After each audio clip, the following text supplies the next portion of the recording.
Em nome do Pai, do Filho e do Espírito Santo. Amém. Irmãos e irmãs, estamos celebrando o 24º domingo do tempo comum. O evangelho de hoje é de São Marcos, capítulo 8, do versículo 27 ao 35. Naquele tempo, Jesus partiu com seus discípulos para os povoados de Cesareia de Filipe. No caminho perguntou aos discípulos: "Quem dizem os homens que eu sou?" Eles responderam: "Alguns dizem que tu és João Batista, outros que és Elias, outros ainda que és um dos profetas." Então ele perguntou: "E vós, quem dizeis que eu sou?" Pedro respondeu: "Tu és o Messias." Jesus proibiu-lhes severamente de falar alguém a seu respeito. Em seguida começou a ensiná-los, dizendo que o Filho do Homem devia sofrer muito, ser rejeitado pelos anciãos, pelos sumos sacerdotes e doutores da lei. Devia ser morto e ressuscitar depois de 3 dias. Ele dizia isso abertamente.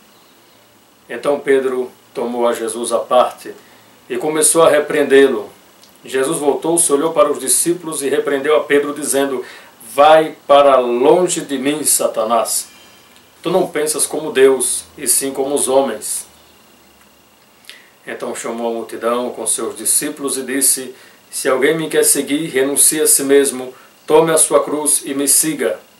Pois quem quiser salvar a sua vida vai perdê-la, mas quem perder a sua vida por causa de mim e do Evangelho vai salvá-la." Meus irmãos e irmãs, Jesus faz 2 perguntas aos discípulos, 2 perguntas importantes. O que os outros estão pensando que eu sou?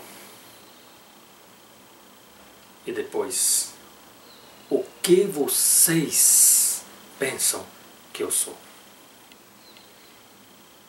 A primeira pergunta está se referindo àqueles que estão distantes, aqueles que veem Jesus a partir só da cultura, da leitura, da curiosidade. Nós que somos discípulos não podemos ser curiosos de Jesus. Devemos ser discípulos. E para ser discípulos, aí nós recebemos essa segunda pergunta: o que vocês estão pensando que eu sou? Quem vai saber verdadeiramente quem é Jesus?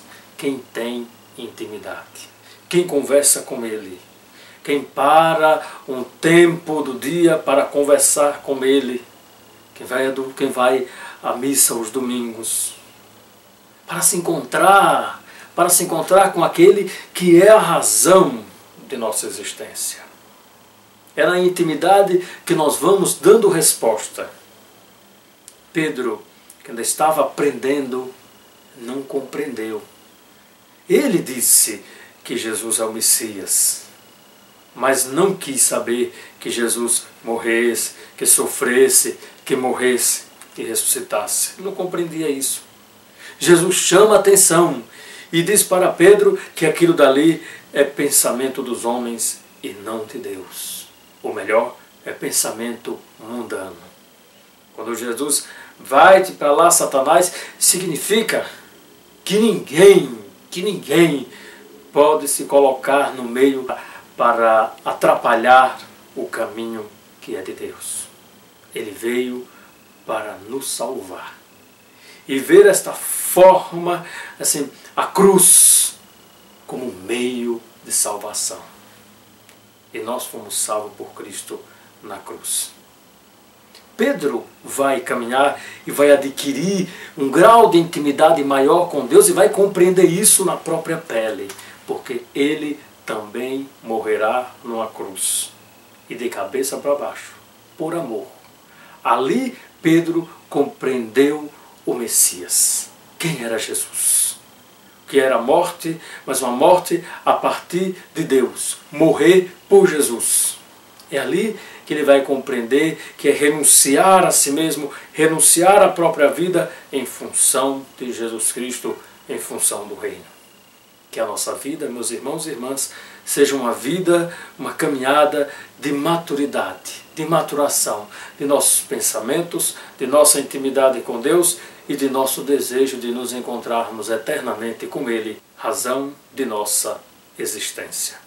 Amém.